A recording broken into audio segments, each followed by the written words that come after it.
로마서 11장 26절부터 보도록 하겠습니다. 인용한 성경은 한글 킹제임스 성경입니다. 26절 그리하여 온 이스라엘이 구원을 받으리라. 기록된 바 구원자가 시온에서 와서 야곱에게서 경건치 아니한 것을 제거하리라.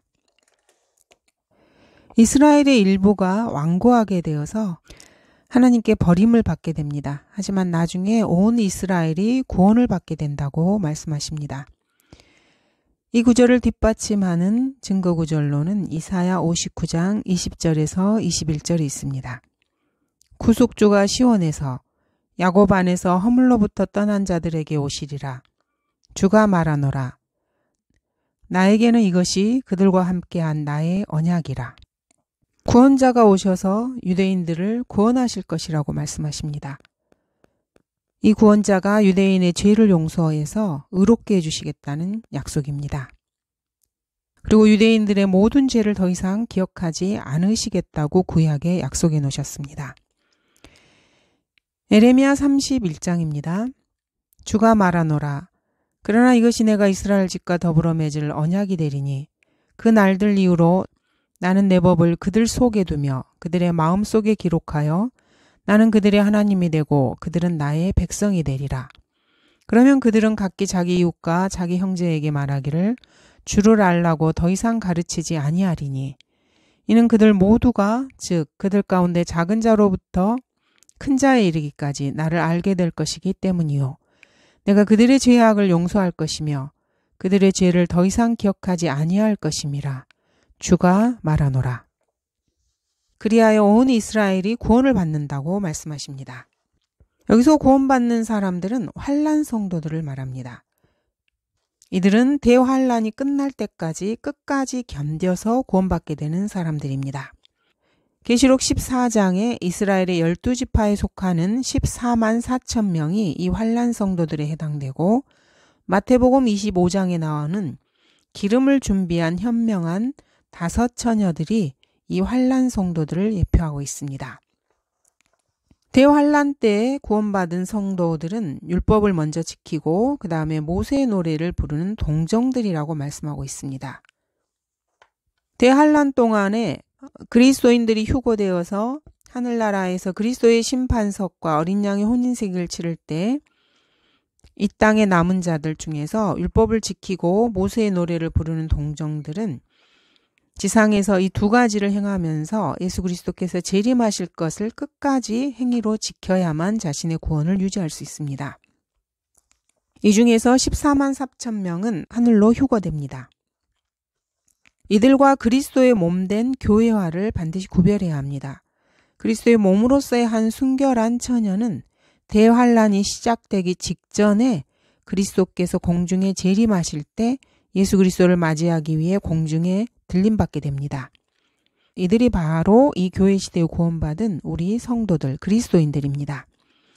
이들과 환난 성도들, 이 두 무리를 반드시 온전하게 구별해야 합니다. 이들을 서로 뒤섞으면 교리가 혼란스럽게 됩니다. 계시록 14장에 나오는 유대인 14만 4천의 동정들은 들림받게 될 것인데 이것은 대환란 후의 휴거에 해당합니다. 대환란 때 구원받는 이들은 첫 번째가 유대인 14만 4천 명이 해당하고 그 다음에 휴거되지 못하고 지상에 남는 사람들이 상당한 수가 될 것으로 추측하고 있습니다. 대환란 때 구원받는 환난 성도에는 하늘로 휴거되는 집단과 지상에 남게 되는 집단으로 나뉘게 됩니다. 대환란이 시작되고 적그리스도가 협약을 깨게 되는 후반부 3년 반 동안에 지상에 남게 된 사람들은 에돔의 셀라페트라에서 하나님의 보호를 받게 됩니다. 유대인들이 팔레스타인 땅에서 대환란 때 생존할 수 있는 확률은 거의 없다고 봐야 맞습니다. 계시록 12장 14절에 보시면은 광야에 있는 자기 초소로 날아가서 그곳에서 그 뱀의 낫을 피하여 3년 반 동안 부양받는다고 말씀하십니다. 아돌프 히틀러는 제2차 세계대전 중에 유대인 600만 명 이상을 학살했습니다. 전 세계 전역에 현재 1400만 명 정도의 유대인들이 생존하고 있는 상황입니다. 적그리스도는 대환란 때 유대인을 후 3년 반 동안에 박해하게 됩니다. 극렬하게 이들을 박해하고 학살하게 됩니다. 1,400만 명의 유대인들 중에서 14만 4천 명이 휴거되는데 이 사람들을 제외하고 모두가 다 죽는다고 보는 것은 좀 어려울 것 같습니다.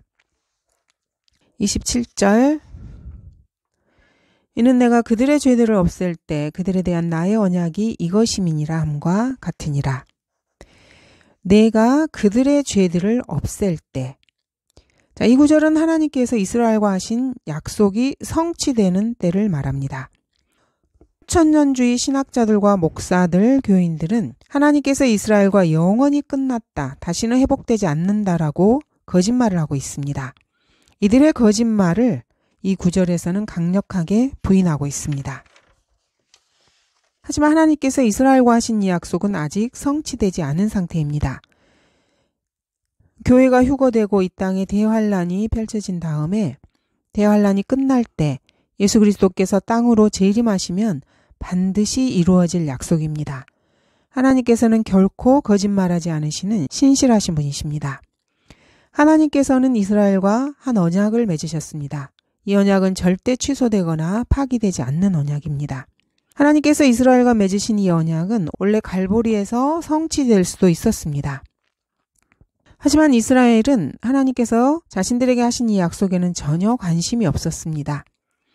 그래서 유대인들이 구원받고 이들의 죄를 없애는 일이 예수님이 오셨을 초림과 갈보리에서는 이루어지지 못하고 그리스도께서 다시 오시는 재림 때로 연기된 것입니다. 사도행전 3장에 보면은 사도행전에서는 사람들의 의지와 관련해서 하나님께서 진리를 점진적으로 계시해 주시는 것을 볼 수 있습니다. 그래서 사도행전을 우리가 전환기적인 책이라고 합니다. 사도행전 3장에서 베드로가 설교를 하게 되는데 그리스도의 고난이나 죽으심, 장사되심, 또 이스라엘의 죄를 제거하는 것에 대해서 베드로는 전혀 언급하지 않습니다. 자, 이스라엘의 죄가 제거되는 것이 언제입니까? 주의 임재하심으로부터 새롭게 되는 때라고 성경은 말씀하십니다. 사도행전 3장 19절에서 이스라엘의 죄들이 제거되고 민족적으로 구원받는 것은 예수 그리스도의 재림 때라고 말씀하고 있습니다. 베드로는 유대인의 사도로서 이스라엘의 죄들이 갈보리에서 용서되었다고 설교한 적이 단 한 번도 없습니다. 에스겔 40장에서 48장을 보면은 제사장 직분과 성전과 관련된 기록들이 쭉 이어지고 있습니다. 아주 상세하게 그 기록들을 기술하고 있습니다. 예수 그리스도께서 이미 구속을 완성하셨는데 이러한 기록들이 무슨 소용이 있는 것입니까?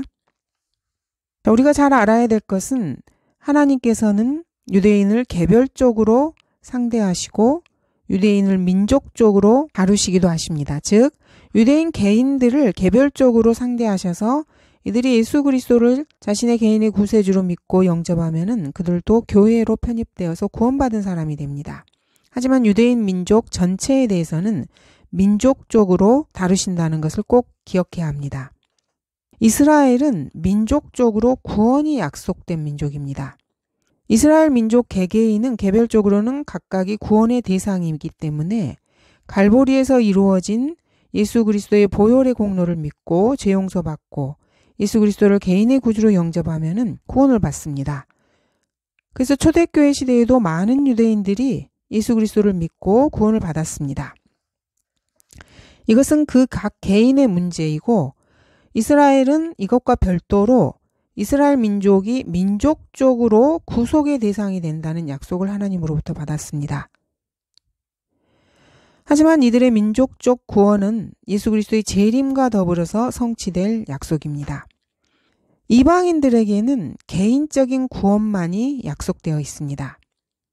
그리고 이방인 각 개인이 갈보리를 쳐다보고 예수님을 믿으면 이미 이 문제는 해결이 됩니다. 구원을 받을 수 있습니다. 개인적으로 이방인 각 개인이 구원을 받았다면은 천년왕국에서 민족적으로 다시 구원을 받을 필요가 없습니다. 집단적으로 구원을 받는 개념은 이방인에게는 없습니다. 그러나 이스라엘은 민족적 구속이 약속된 민족입니다. 에스겔 40장에서 48절에 제사장들이 다시 등장해서 성전에서 희생제를 드리는 이유가 바로 이것입니다. 갈보리에서 죄들을 용서하지 못한 자들을 위한 희생제가 다시 드려지는 것입니다. 유대인의 민족적 죄들을 용서하기 위한 것입니다. 이것은 이방인의 개별적 죄를 위한 그러한 제사가 결코 아닙니다. 이스라엘은 한 민족 집단으로서 구속받아야 할 죄들이 지속적으로 누적되어 온 민족입니다. 28절 복음에 관하여는 그들이 너희로 인하여 원수가 되었으나 선택에 있어서는 그들의 조상으로 인하여 사랑을 받는 자들이라. 복음에 관하여라고 말씀하고 있습니다. 예수 그리스도의 동정녀 탄생, 갈보리에서의 죽으심, 장사되심, 부활과 관련해서 믿지 않는 유대인들은 하나님의 원수가 된 사람들입니다. 반면에 이방인들은 이 사실을 믿어서 구원받았습니다. 그렇지만 믿지 않는 유대인들은 하나님의 원수가 된 것입니다. 성경에 선택이라는 말이 나오면은 이것이 꼭 구원과 관련된 단어가 아니라는 사실을 반드시 기억해야 합니다. 이 선택의 의미는 여러 가지가 있는데 첫 번째로 사역자로 하나님께서 부르심을 받았을 때 사역자로서 하나님께서 그 사람을 선택하신 것을 의미합니다. 두 번째로는 각 개인이 믿음으로 주 예수 그리스도를 믿음으로 구원받았을 때 하나님의 아들로 입양되어서 그리스도의 몸의 지체로 하나님께서 선택하셨다는 그런 의미로 사용되기도 합니다.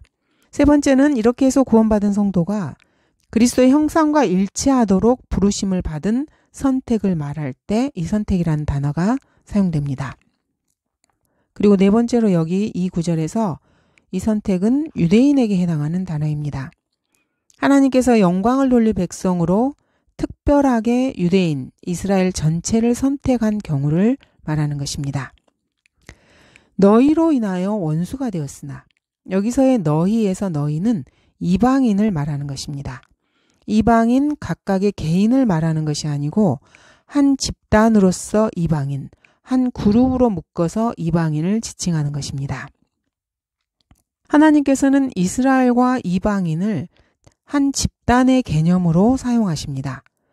신약의 관점으로 보았을 때 구원이라고 하는 것은 이스라엘이나 이방인, 이 두 집단의 구별이 전혀 없이 누구든지 예수 그리스도를 믿어서 구원에 이를 수 있습니다. 이것은 집단적인 구원이 아니고 각 개별적으로 각 개인이 구원을 받는 것입니다. 여기에는 이스라엘 사람이거나 이방인이거나 전혀 상관없이 누구든지 예수 그리스도를 믿고 구원받을 수 있습니다. 그렇지만 하나님의 경륜에 따라서 시대를 주님께서 나누셔서 다루실 때는 이방인과 이스라엘이 한 집단으로 묶여서 주님께서 이들을 다루시는 것입니다. 신약 시대의 이스라엘은 한 민족으로 주님께서 다루시고 이방인은 한 백성으로 주님께서 다루십니다. 지금 이 시대, 신약 시대에는 하나님께서 이방인을 상대하시는 시대라고 할 수 있습니다. 이스라엘도 물론 개별적으로 예수 그리스도를 믿고 구원받을 수 있습니다. 하나님께서 이방인에게서 손을 떼시고 이스라엘을 다루시는 시대가 점점점 다가오고 있습니다. 하나님께서 이방인에게 손을 떼시고 이스라엘을 다루시는 시대가 있습니다. 그때는 하나님께서 제쳐버린 이방인 각 개인들이 그 시대에 하나님께서 마련하신 구원 계획에 따라서 구원받을 수가 있습니다. 자, 예를 들어서 마태복음에 보면은 마태복음은 할례받은 유대인을 상대하던 그 시기에 기록된 것입니다.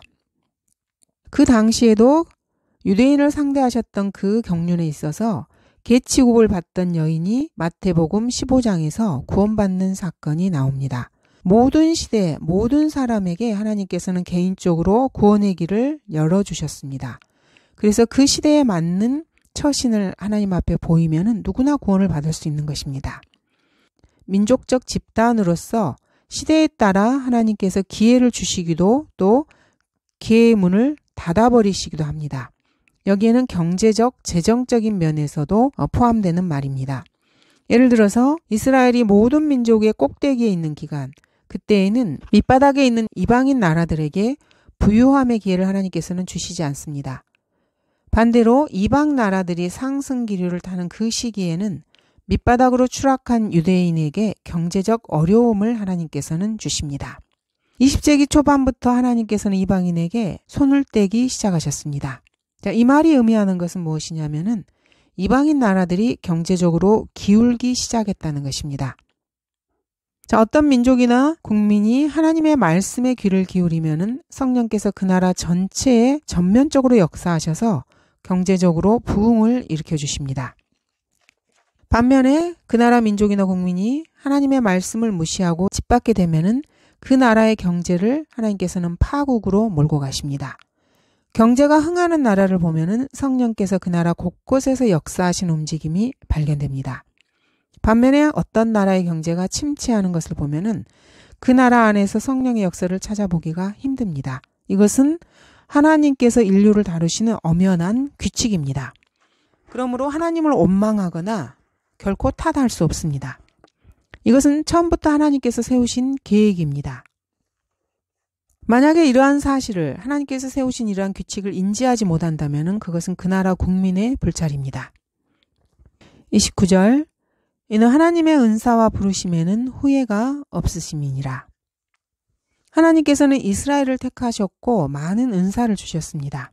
이스라엘이 하나님을 거부했지만은 하나님께서는 이스라엘에게 베풀어 주신 은사를 후회하지 않으시고 택하신 것을 후회하지 않으셨습니다. 그리고 이스라엘에게 주셨던 은사들을 회수하지도 않으십니다. 하나님께서는 다시 이스라엘을 회복시킬 것입니다. 자, 이것을 영적으로도 우리들에게 적용할 수 있습니다. 개인적으로 적용이 가능합니다. 자, 예를 들어서 하나님께서 어떤 사람을 사역자로 부르셔서 목사로 세우십니다.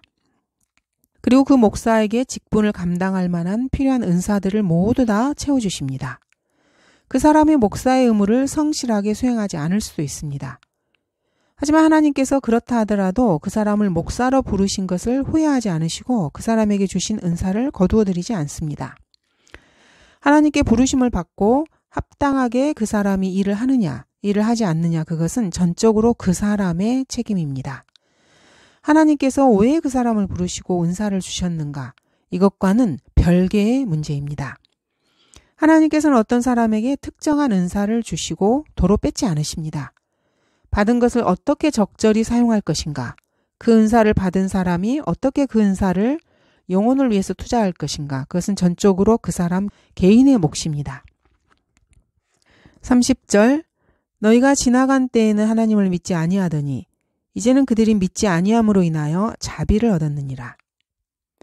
하나님께서는 모든 사람에게 자비를 베푸시는 분이십니다. 마태복음 9장 13절은 이렇게 기록하고 있습니다. 너희는 가서 나는 자비를 원하고 희생제를 원치 아니하느니라는 말씀의 의미를 배우라. 나는 의인들을 부르러 온 것이 아니요 죄인들을 불러 회개에 이르게 하려고 왔노라. 하나님께서 원하시는 것은 인간에게서 제사를 받으시는 것이 아닙니다. 하나님께서는 인간에게 자비를 베풀기를 원하십니다. 과거의 이방인들은 노아 시대 이전 시대 때부터 하나님을 믿지 않았습니다. 그래서 이들은 하나님의 자비를 누릴 수가 없었던 것입니다. 그래서 하나님께서 노아를 구원하시고 그들의 후손들을 통해서 아브라함을 택하셔서 유대인을 택하셨습니다. 이방인들이 하나님을 거부했기 때문에 그들은 하나님의 자비를 누릴 수 없었고 대신 하나님께서는 그 자비를 유대인들이 누릴 수 있도록 해주셨습니다. 자, 그런데 유대인에게서 메시아이신 예수 그리스도께서 이 땅에 오셨습니다. 자, 그런데 유대인들이 이 예수님을 믿지 않게 된 것입니다. 즉 하나님께서 자신들에게 베풀어 주신 하나님의 자비를 스스로 걷어차버리는 꼴이 된 것입니다. 자, 그래서 유대인들이 받지 못하게 된 유대인들이 스스로 걷어차버린 이 자비를 이방인들이 다시 받게 된 것입니다. 31절 이와 같이 이제 이들이 믿지 아니한 것은 너희의 자비를 통하여 그들도 자비를 얻게 하려 함이라. 하나님께서 이방인에게 자비를 베푸신 이유는 단순하게 자비를 누리는 것으로 끝나는 것이 아닙니다. 하나님께 받은 자비를 유대인에게 보여주는 것, 이것이 그 목적입니다. 하나님께 자비를 받은 이방인들이 할 일이 바로 자신들이 받은 자비를 유대인이 볼 수 있도록 보여주는 것입니다. 구원받고 거듭난 그리스도인들은 모두가 하나님께 받은 자비를 유대인들에게 가르쳐줄 기회가 자신에게 부여된 것입니다. 수많은 그리스도인들이 그런데도 하나님께서 받은 자비를 오용하고 남용하고 있습니다. 32절 하나님께서 그들 모두를 믿지 않는 가운데 가두어 두심은 모든 사람에게 자비를 베풀려 하심이니라. 하나님께서는 모든 사람에게 자비를 베풀어 주십니다. 그리고 자비를 베풀기를 원하십니다. 여기에는 유대인이나 이방인이나 전혀 상관이 없습니다. 자, 그런데 그 사람이 하나님께서 자비를 베풀어 주시고자 하는데 예수 그리스도를 구주로 영접하기를 거부한다면은 그것은 자기 스스로 하나님께서 베풀어 주신 자비를 걷어차 버리는 것입니다. 그 사람이 하나님의 자비를 걷어차 버렸기 때문에 하나님께서 그 사람을 내던져 버리시고 그 사람에게 베풀 자비를 다른 사람에게 베푸시는 것입니다. 그에게 갈 자비를 다른 사람에게로 옮겨버리시는 것입니다. 자, 하나님의 자비는 사실 모든 사람에게 베풀어질 수 있고 하나님 역시 그것을 원하십니다. 하나님의 자비를 받아들이느냐, 그렇지 않고 걷어차 버리느냐, 이것은 전적으로 그 사람 개인이 선택할 몫입니다. 인간 개인이 하나님의 자비를 원하는지 원하지 않는지 이것이 바로 문제이고 핵심 주요 요소인 것입니다. 하나님께서 그 사람에게 자비를 베푸시는지 베풀지 않으시는지 이것이 문제가 되는 것이 아닙니다. 기본적으로 하나님께서는 모든 사람에게 자비를 베풀고 싶어 하시기 때문입니다. 자, 그런데 이러한 하나님의 자비를 잘못 적용하는 사람들이 있습니다. 모든 사람에게 자비를 베풀려 하심이라는 이 말씀을 문맥에서 벗어나 잘못 인용하는 사람들이 있는 것입니다. 하나님께서 모든 사람에게 자비를 베푸신다고 하는 이 말씀을 사람은 아무도 지옥에 가지 않는다라고 적용을 시켜버리는 것입니다. 그러나 이렇게 적용하는 것은 잘못된 것이고요. 사람이 지옥에 가는 것은 그 사람 개인의 책임입니다. 하나님께서는 그 사람이 지옥에 가지 않을 길을 이미 다 주 예수 그리스도를 통해서 마련해 두셨습니다. 그 사람이 그 자비를 걷어차 버리는 것입니다. 33절 오 깊도다 하나님의 지혜와 지식에 부요하며 그분의 심판을 어찌 헤아리며 그분의 지나간 길을 어찌 찾아내리오. 하나님의 지혜와 지식의 부요함은 참으로 크고도 높습니다. 아멘으로 화답해야 합니다.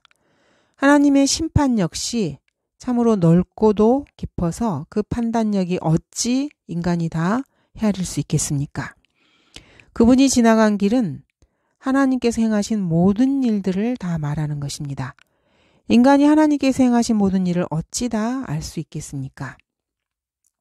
인간이 다 헤아릴 수 없는 것들, 다 발견할 수 없는 것들은 너무나 많습니다. 첫 번째로 모든 지각을 초월하시는 하나님의 평강을 인간은 다 헤아릴 수조차 없습니다. 빌립보서 4장 7절입니다. 그래야면 모든 지각을 초월하시는 하나님의 평강이 그리스도 예수 안에서 너희의 마음과 생각을 지키시리라.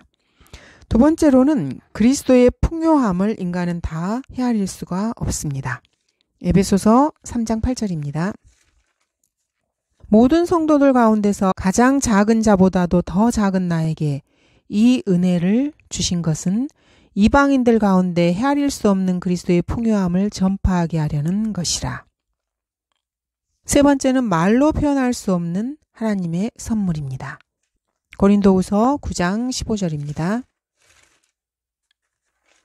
이제 말로 표현할 수 없는 그분의 선물로 인하여 하나님께 감사를 드리노라. 네 번째로는 말로 다할 수 없는 영광으로 가득 찬 기쁨입니다. 너희가 그를 보지 못하였으나 사랑하며 지금도 그를 보지 못하나 믿고 있으며 또 말할 수 없이 영광으로 가득 찬 기쁨으로 즐거워하나니. 다섯 번째는 말로 다 설명할 수 없는 말씀드립니다. 그가 낙원으로 끌려 올라가서 말로 다 설명할 수 없는 말을 들었는데 그것은 사람들에게 말하도록 허락되지 않은 것이로다. 이 말씀들은 사람들에게 말하도록 허락되지 않은 것입니다. 하나님의 지식은 다 헤아릴 수가 없습니다. 하나님의 풍요함과 하나님의 선물은 말로 다 형용할 수 없고 인간의 생각과 지식을 초월한 것입니다. 인간이 하나님에 대해서 알 수 있는 것은 극히 일부분에 지나지 않습니다. 욥의 친구 소팔도 욥기 11장 7, 9절에서 이렇게 말합니다. 내가 찾는다고 해서 하나님을 찾아낼 수 있겠느냐? 내가 전능하신 분을 완전히 찾아낼 수 있겠느냐? 그것은 하늘만큼 높으니 내가 무엇을 하겠으며 지옥보다 깊으니 내가 어찌 알 수 있겠느냐? 그 크기는 땅보다 길고 바다보다 넓으니라. 인간이 하나님을 완전히 찾는 것은 불가능한 것입니다. 박해를 받으면서 온갖 혹독한 고문 속에서 믿음을 지키고 성령 충만함으로 하나님께 밀착했던 수많은 순교자들 역시 하나님의 본질의 일부만을 알고 있었을 뿐입니다. 이들 역시 하나님의 전체를 다 헤아리지는 못했습니다. 이들은 자신들을 가두어둔 하나님의 이 작은 틀을 더듬어서 다 알아가기에도 벅찼던 것입니다. 그들이 갇힌 이 작은 틀 속에서 그 속에서도 하나님은 계셨고 그 하나님을 다 헤아리는 것도 힘에 붙였습니다. 하나님의 존재는 바로 그런 분이십니다. 하나님에 대해서 사람들이 이렇다 저렇다 전부를 다 말할 수 없는 것입니다. 수만 개의 신문사에 수십만 기자들이 파헤쳐도 하나님을 다 파헤칠 수 없습니다. 34절 누가 주의 생각을 알았느냐? 누가 그분의 의논자가 되었느냐? 그 누구도 주님의 생각을 알 수 없고 그 누구도 주님의 의논자가 될 수 없습니다. 자, 그런데도 주의 생각을 알았다고 우쭐대던 사람들이 있었습니다. 존 칼빈이 대표적인 예라고 할 수 있습니다. 칼빈주의자들은 하나님의 생각을 가장 잘 모르는 사람들의 부류에 속합니다. 이들은 하나님께서 창세 전에 구원받을 사람과 구원받지 않을 사람을 미리 정하셨다고, 주님의 주권으로 정하셨다고 주장합니다. 하지만 하나님께서는 그 누구도 창세 전에 미리 구원받도록 정하지 않으셨습니다. 창세 전에 인간은 존재하지도 않았기 때문입니다. 또 창세 전에 구원받지 않을 사람을 하나님께서는 미리 정하지도 않으셨습니다. 그 누구도 무조건적인 선택으로 하나님의 주권으로 선택하신 적이 없습니다. 그렇다고 주장하는 것은 참으로 이단적인 교리이며 하나님과는 전혀 상관이 없고 마귀에게 속한 교리입니다. 누가 주의 생각을 알았느냐? 그 누구도 알지 못했습니다. 누가 그분의 의논자가 되었느냐? 아무도 의논자가 되지 못했습니다. 사람이 하나님의 의논자가 된 것입니까? 하나님께서는 사람과 의논하지 않으십니다. 그 누구도 하나님을 코치할 수는 없습니다. 자, 그런데도 기도하면서 하나님께 하나님 어떻게 해서 이 일을 이 지경으로 만드는 실수를 벌이셨나요? 직접적으로 이런 문구로 말하지는 않는다 하더라도 이러한 마음으로 기도하는 사람들이 있습니다. 하나님 참 너무하십니다. 어떻게 그런 조치를 취할 수 있습니까? 그것을 철회시켜 주세요. 이렇게 거침없이 기도하는 사람들도 있습니다. 하나님께 생떼를 부리는 사람들도 있습니다. 하나님 정말 너무하십니다. 이렇게 말하는 사람들이 있습니다. 그리고 그렇게 기도하는 심지어 성도들도 있습니다. 하지만 그 누구도 하나님의 의논자가 된 사람은 과거에도 없었고 지금도 없으며 앞으로도 결코 없을 것입니다. 누가 먼저 그분께 드려서 되돌려 받겠느냐? 그 누구도 하나님께 먼저 드리는 존재는 없습니다. 하나님께 받기 전에 하나님께 뭔가를 드릴 수 있는 사람이 있습니까? 자, 인간은 하나님께 뭔가를 드립니다. 자, 그런데 그 드리는 것이 다 어디서 나온 것들입니까? 모두가 다 하나님께서 먼저 주신 것입니다. 교회에 11조도 하고 성도들은 헌금도 합니다. 자, 그럼 이 11조 헌금, 그 성도가 가지고 있는 물질은 모두 다 어디서 얻은 것들입니까? 그 성도 개인의 것입니까? 하나님께서 그 성도에게 주시지 않았다면 도대체 그것을 다 어디서 얻은 것들입니까? 모두 다 하나님으로부터 온 것들입니다. 하나님께 목숨을 드리는 사람도 있습니다. 자, 그런데 그 목숨을 누가 그 성도에게 주었습니까? 하나님께 자신의 재능과 달란트를 드리는 사람들도 있습니다. 자, 여러분이 어떤 은사와 재능, 달란트를 가졌다면 그것은 어디에서 온 것입니까? 여러분이 잘나서 스스로 얻은 것입니까? 이러한 것들은 하나님께서 우리 성도와 세상 사람들에게 주신 극히 일부에 지나지 않습니다. 우리가 하나님께 드리는 헌금 역시 하나님께서 주신 돈의 극히 일부분에 지나지 않습니다. 생명을 하나님께 드리는 사람들도 있는데 하나님께서 주신 복에 비하면 사실 그 역시 하찮은 것이라고, 아주 작은 것이라고 할 수 있습니다. 그리고 자신이 하나님께 뭔가를 드렸다고 해서 스스로 대단하게 여기기도 하는데, 그렇게 하는 것은 결코 잘못된 것입니다. 먼저 주시는 분은 항상 하나님입니다. 사람이 하나님께 드리는 것은 하나님께 받은 것에 비하면 극히 일부분에 지나지 않습니다. 벌레 같은 인간이 우주 만물을 창조하시고 영원하신 하나님께 뭔가를 드릴 수 있다는 것은 그 개인의 어마어마한 특권입니다. 하나님께 드리는데 주님이 받지 아니하시면 어찌하겠습니까? 세상 사람들은 자신들이 만들어낸 하나님께 뭔가를 드리고 싶어 합니다. 그러나 그 통로는 오직 주 예수 그리스도입니다. 주 예수 그리스도를 통해서 하나님께 드리지 않는 그 어떠한 것도 주님께서는 결코 받지 않으십니다. 여러분이 성도이고 구원받은 사람이라면 하나님께서 주신 뭔가를 여러분이 하나님께 다시 드릴 수 있다는 것은 참으로 영광스러운 일이고 큰 특권이라고 할 수 있습니다. 여러분 각 개인이 하나님께 받은 것이 무엇인지 한번 헤아려 보시기 바랍니다. 36절, 이는 만물이 그분께로부터 나와 그분을 통하여 그분께로 돌아감이라. 영광이 그분께 영원히 있으리로다. 모든 것이 다 하나님께로부터 나왔습니다. 그리고 모든 것은 그분을 통해서 하나님께로 다시 되돌아갑니다. 하나님께서는 예수 그리스도를 통하지 않으면 인간에게서 아무것도 받지 않으십니다. 만물은 주님께로부터 나와서 주 예수 그리스도를 통해 주님께로 다시 돌아갑니다. 이것이 바로 주님의 영광입니다. 주 예수 그리스도의 하나님 아버지께, 그분께 영광이 영원하기를 기원합니다. 감사합니다.